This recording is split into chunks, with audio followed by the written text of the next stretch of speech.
চিকিৎসা সম্পন্ন করে লন্ডন থেকে দেশে ফিরছেন বিএনপি চেয়ারপারসন খালেদা জিয়া। এর মধ্য দিয়ে ১৭ বছর পর দেশে ফিরছেন তারেক রহমানের স্ত্রী ডাক্তার জোবাইদা রহমান। জোবাইদা রহমানের নিরাপত্তার জন্য পুলিশের কাছে চাওয়া হয়েছে ৪ ধরনের নিরাপত্তা।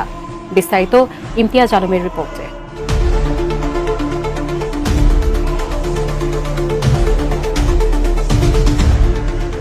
২০০৮ সালের ১১ই সেপ্টেম্বর স্বামী তারেক রহমানের সঙ্গে বাংলাদেশ ছেড়েছিলেন ডাক্তার জোবাইদা রহমান। এরপর কেটে গেছে দীর্ঘ ১৭টি বছর। একমাত্র কন্যা জাইমা রহমানকে নিয়ে লন্ডনে বসবাস করছিলেন তিনি। অবশেষে ১৭ বছর পর বিএনপি চেয়ারপারসন ও সাবেক প্রধানমন্ত্রী খালেদা জিয়ার সঙ্গে দেশে ফিরছেন জোবাইদা রহমান। বিষয়টি নিশ্চিত করেছেন বিএনপির স্থায়ী কমিটির সদস্য ডাক্তার এজেডএম জাহিদ হোসেন। খালেদা জিয়ার শারীরিক অবস্থা আগের চেয়ে বেশ ভালো জানিয়ে তিনি বলেছেন, সবকিছু ঠিক থাকলে আগামী ৫ মে দেশে ফিরবেন তিনি।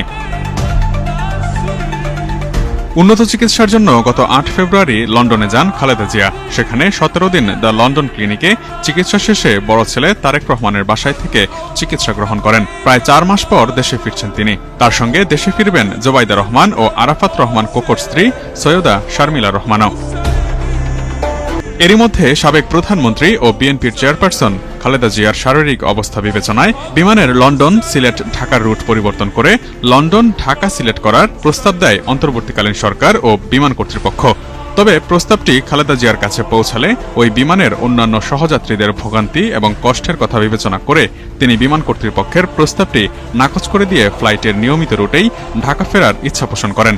শুক্রবার বিএনপির চেয়ারপারসন প্রেস উইংয়ের সদস্য শামসুদ্দিন দিদার গণমাধ্যমকে এই তথ্য জানিয়েছেন।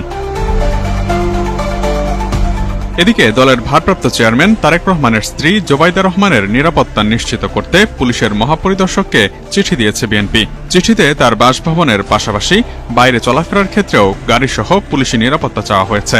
জোবাইদা রহমান ধানমন্ডিতে তার বাবার বাড়িতে উঠবেন জানিয়ে চিঠিতে বলা হয়েছে, জিয়া পরিবারের সদস্য ও তারেক রহমানের স্ত্রী হিসেবে তার জীবনের নিরাপত্তা ঝুঁকি রয়েছে। চিঠিতে তার ঢাকার বাসায় অবস্থানের সময় এবং যাতায়াতের সময় নিরাপত্তা ব্যবস্থা গ্রহণের জন্য বিশেষভাবে অনুরোধ জানানো হয়। বিএনপি চেয়ারপারসন খালেদা জিয়ার একান্ত সচিব এবিএম আব্দুস সাত্তারের স্বাক্ষরিত ওই চিঠির মাধ্যমে আরও ৪ ধরনের নিরাপত্তা চাওয়া হয়েছে। এর মধ্যে রয়েছে সশস্ত্র গানম্যান, গাড়িসহ পুলিশ প্রোটেকশন, বাসায় পুলিশি পাহারা এবং বাসায় আর্চওয়ে স্থাপন। প্রসঙ্গত ২০০৮ সালের ২৬ সেপ্টেম্বর জ্ঞাত আয় বহির্ভূত সম্পদের অভিযোগে তারেক রহমান সহ তার স্ত্রী ডাক্তার জোবাইদা রহমানের বিরুদ্ধে কাফরুল থানায় মামলা করে দুর্নীতি দমন কমিশন। এই মামলায় ২০২৩ সালের একটি রায়ে ঢাকার একটি আদালত জোবাইদা রহমানকে ৩ বছর